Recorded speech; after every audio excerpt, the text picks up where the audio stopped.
Thanks to all of you for showing up today and listening to me talk a little bit about climate and carbon. Um, I'm David Schmidt. I'm at the University of Minnesota, and I teach young people about climate change and renewable energy. That is what I do. That's my passion, because I do believe that it is up to you guys, younger next generation, to do something about what the older generation has left you, which is a little bit of a mess, and I apologize for that. Um, I did a quick survey that you guys, most of you, uh, filled out, and I can see it, and it's happened all over the world that people are concerned about climate, and especially you young people who have to deal with some of this. So this was not surprising to me that there's extreme worry and very worried with climate change. And I hope that this presentation gives something hopeful, some hopeful messages. I'm hopeful, and I think that you should be too. So a couple other questions that were asked: why is Colombia and the world not doing more about renewable energy? I asked what questions you have regarding climate change, and I also asked a little question about why are fossil fuels a problem. And I got a diverse set of answers, and I'm going to try and talk about those, try and answer some of those questions in my presentation. If I don't get to everything that you had, there's a lot of questions. Please save those questions for the end, and we can talk about it then.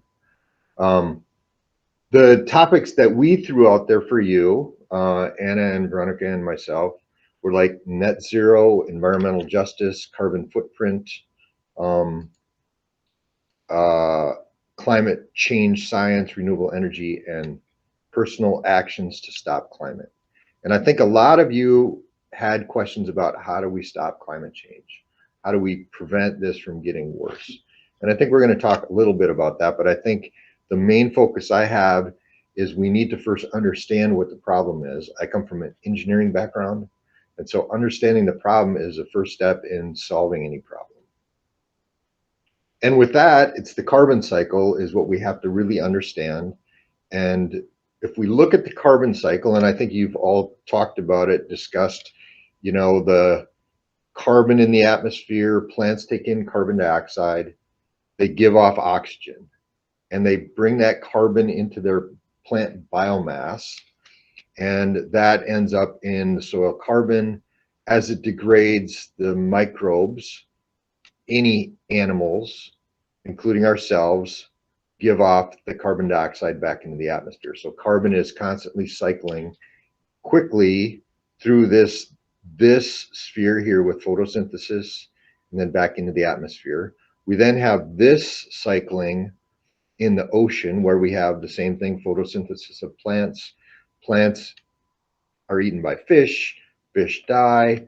It goes through this same cycle, and we're taking in carbon and releasing carbon. This red is the human emissions. I'm going to talk about that next. So that's the fast carbon cycle. This happens, this going from plants back into the atmosphere is really quick. This other cycle that we have, this carbon cycle, is very, very slow, millions of years, where we have organic material. We all know fossil fuels were from plant material that was buried under pressure and temperature that converted this organic material into fossil fuels. The fossil fuels are still carbon and hydrogen, just like we have in plant biomass, but it's been buried for a long period of time. So we took that carbon out of the atmosphere, out of our fast carbon cycle millions of years ago, put it down into the fossil fuels. So we have it now in this slow cycle is where this fossil carbon has been. It's also slow cycle in the rocks and in the deep ocean sediment that we have this slow carbon cycle. What's happened now is we've taken this fossil carbon, which is the same carbon, hydrogen, and we have taken it out of the slow carbon cycle and we moved it into this fast cycle. So now we're taking in, the carbon from the atmosphere, but now we're putting more into the atmosphere, more into our planet, more into the biosphere. And that is what's causing the problem. So it's not a function of that the carbon is hazardous, but it's just more carbon that we have in this fast carbon cycle. And I think this next slide has it. So so we have about 120 gigatons of carbon in this uh, fast carbon cycle with the plant material. We have another 90 coming and going with this ocean cycle, 90 coming in, 90 going out. With the fossil carbon that we're putting in, we're adding, the oceans are taking up some of that carbon, about 2 gigatons. We have about 3 gigatons taken up by the plant biomass. Humans are emitting somewhere around 9. So the rest of that then has to be collected because we have to have it in balance, that carbon doesn't go off into the atmosphere. Last time I had a slide on the thin blue line, which is how thin the atmosphere is. We really don't get to like pass it on past the atmosphere. So this carbon, fossil carbon that we've been taking out of the ground and putting it into the atmosphere, some of it's being sucked up by the oceans. Some of it's being sucked up by more plant material. And the rest of it, about 3 to 4 gigatons, is being added to the atmosphere. So you can see that the atmosphere is getting more carbon. More carbon is in our green plant biomass. Oceans have more. So we've collected it some, but because of this, we have more in the atmosphere. So the next question that I would have is, so what difference does that make that we have a little bit more into the atmosphere? So this is where the problem comes. So our sun, if we look at our planet, there's a global energy balance. That global energy balance says that we have to have as much carbon or much energy from the sun is coming into our planet. If we don't give off that same amount of energy, our planet warms. So the energy in has to equal our energy out, or we will get hotter or colder. And that's happened in the past. It happens with natural cycles. Some of it is that the sun, the distance between the sun, one thing the sun does, it gives out different amounts of energy. There's some solar cycles that happen. So we're getting more energy from the sun, sometimes less energy from the sun. It's in 11-year cycles. We also have a distance from the sun to the earth that changes our energy balance. So as the earth rotates around the sun, there's a little bit of wobble to the earth, and so that and elongation of the orbit, that changes the amount of energy over hundreds of years. There's a cycle that goes on, and so that's the incoming energy. Changes a little bit with the solar output and the distance from the sun. What happens now is, how do we get rid of that energy coming from the sun? And that is through our reflection of that energy. That energy comes in and then it irradiates, re-radiates back into space. And so incoming solar energy radiation is, some of it's reflected right away, some of it's absorbed by the earth and then reflected. But in general, it's all reflected back into space, re-radiated out to space. What happens with this cycle is, part of that re-radiation and part of what keeps the earth at its current temperature is that there's some energy that's trapped momentarily in the atmosphere and reflected back down to earth. And so that warms us, but it has to get back into space eventually.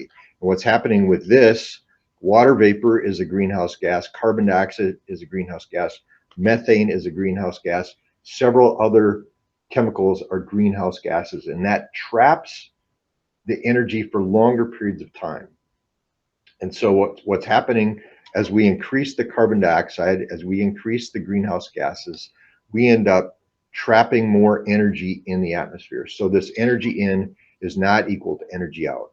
There's about 340 watts per square meter of energy coming in right now, and we're trapping about 0.6 watts per square meter that's not leaving. So that's where we have a problem with the energy balance, and the planet is heating up. What happens with this? The natural cycles of climate continue to happen. We will have extreme weather events. But what happens with this warming planet with this additional energy is that there's more energy in the atmosphere that that moves around, changes the weather patterns. So in some regions, we will have more we will have changing rainfall patterns. I think you're seeing them, we're seeing them, everyone's seeing them. It could be drought, it could be more intense rainfall events in an odd time of season. We have droughts, we have seasonal temperatures. In Minnesota here, we are having warmer winters and warmer daytimes in the winters and warmer nights. We're extending our growing season, which could be good, but it could be bad for some of the crops that need that cold temperatures. Sea level rise, tropical storms, predicting the exact locations of those weather events is really difficult. We just know that that additional energy in the atmosphere is going to cause some problems, cause some changes in our climate. So we now have carbon, additional carbon in the atmosphere. We have climate change, that energy balance that we've thrown off a little bit. So how do we fix that? How do we stop it? We have to reduce that movement of carbon from the slow carbon cycle to the fast carbon cycle. Two things that we can do. We can reduce our energy use, because right now our energy use is fossil fuel based, or we can increase this renewable energy. We're probably going to do both. We're going to have to reduce our energy use and also convert to renewable energy. Here is a kind of a sad state of affairs, especially if we look at the United States and our energy use. This is per person energy use. Here is Colombia. You're using about 10,600 kilowatt hours per year per person. That is about, here's the world. World is about 20,000. So you in Colombia are using about half the amount per person of energy as the world. We here in the United States are using about 4 times the world average energy. Part of this is like climate. If you're in a climate that's more temperate, you're going to use less energy for heating your homes. Part of it is because of the economies.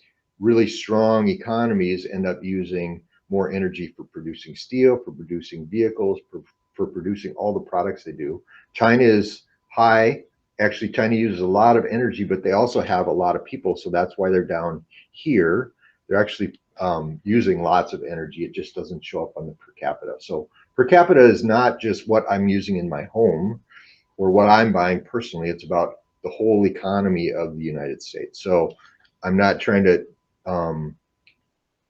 deny that we're not using a lot of energy. We are, and we need to fix this rapidly, and we're working at it.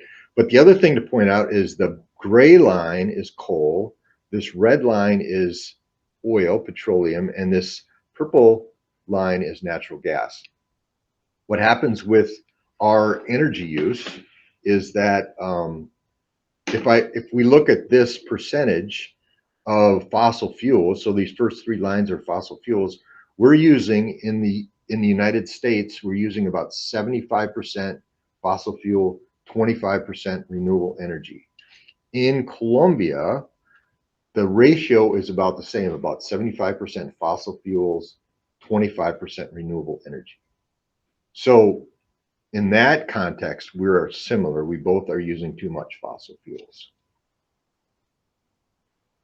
So if we look at this per type of energy use, we look at electricity, we can say, how are we doing with electricity and fossil fuels? In the United States, we have about 20% of our electricity now is generated from renewable energy sources, solar, wind, hydropower, biomass. If we look at Colombia, you have about 67% of your electricity is coming from renewable energy, almost all of it from hydropower. So dams, turbines generating electricity from water. So this is where you have a huge advantage with your electrical system.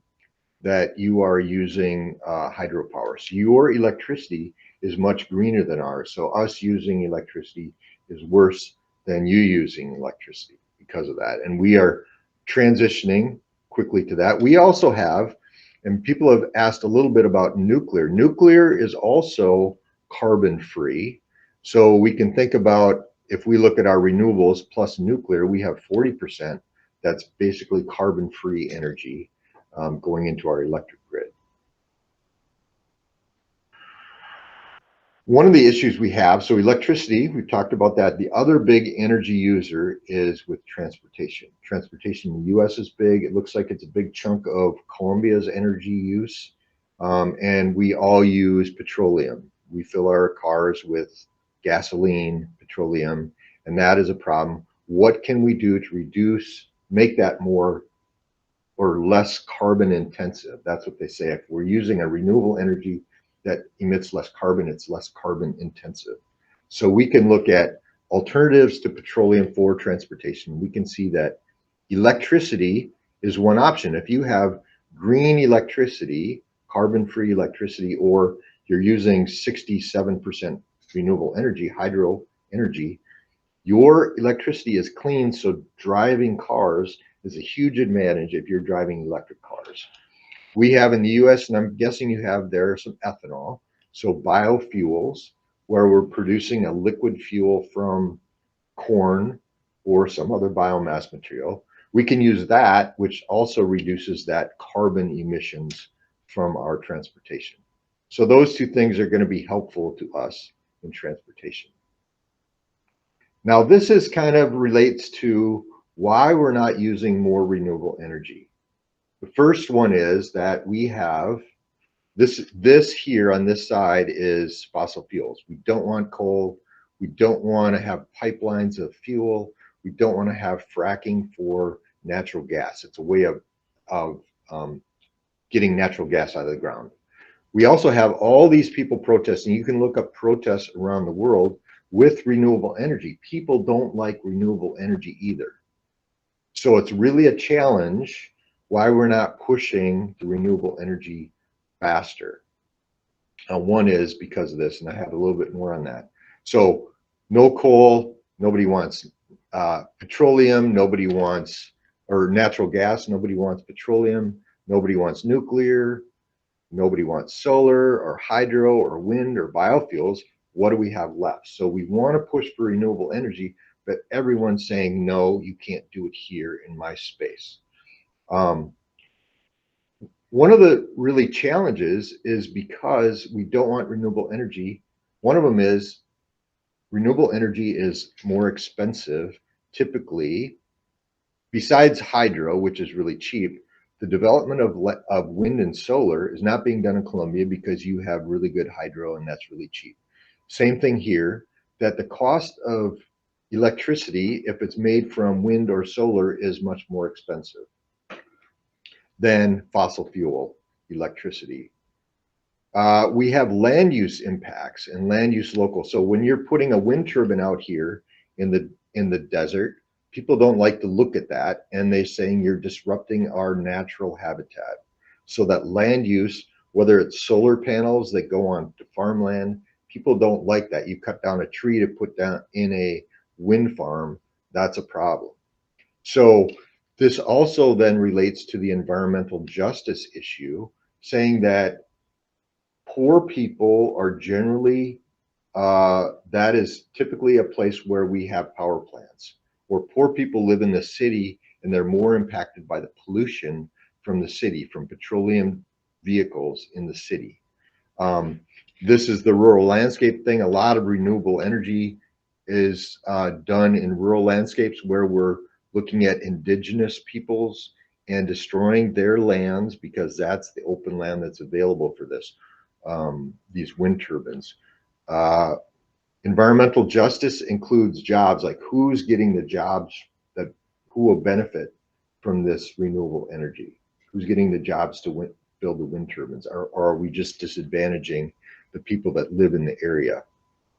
And then finally, the cost of energy. If we drive up the cost of energy because we want to do renewable, now the people who don't have money are having to pay more for energy, and is that fair? And so I think that environmental justice is a huge, huge issue that we have to work on, because these problems are not going to go away. These are really challenging problems getting to more renewable energy.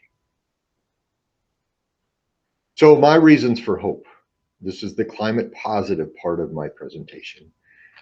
If I look at our emissions, this is global. I don't know what happened to the bottom of the graph, but it got cut off. But we over time have been increasing our carbon dioxide emissions, greenhouse gas emissions. But if we look at some of these lines, if we look at these countries, the European Union, Europe, United States, we have in general been trending down in terms of how much energy we're using. So these three on the bottom are going down, and that's hopeful that we can take some countries, some really big countries, some really big economies, and reduce the emissions from those countries. Not all of them are that way. We can see it growing in India, China, Asia. We can see that carbon emissions growing. So that's not hopeful, but the other part of this graph, I think, is hopeful. We can also look at something hopeful in the United States, how quickly from 1850 to 1900, we can see this huge increase in coal use. We can also see over the last couple of years, an even faster decrease in coal use. Ours happens to be because natural gas got really cheap, and so we're replacing coal with natural gas. But it says that we can convert to a different energy system rather quickly. We can also see a significant rise in renewable energy. That's happening really quickly. So we can see that things are changing, have changed a little bit in the past. We can look at other examples to say, like, this is smartphones. Smartphones, the increase in number of people using smartphones has rapidly increased. Part of its cost, part of its access, part of it, there's a lot that goes into why we have so many phones, why we have so many TVs, but we can see an increase. If things work out, if people want it, it's going to happen quickly. This is electric cars. We can see the rapid growth in electric cars. That is not going to go away. We're going to continue to see that, and that is a hopeful sign. Also think that in the future, there are new technologies. This is a technology that's sucking carbon dioxide out of the atmosphere. And I think that is going to be helpful. It's taking carbon from the atmosphere, putting it into the ground permanently. So that's a really cool technology, and there's lots more of those coming along. We also have lots of people, young and old, who are super passionate about the climate. And I think they're pushing regulators, they're pushing everyone to do something different. So I'm hopeful for all of that.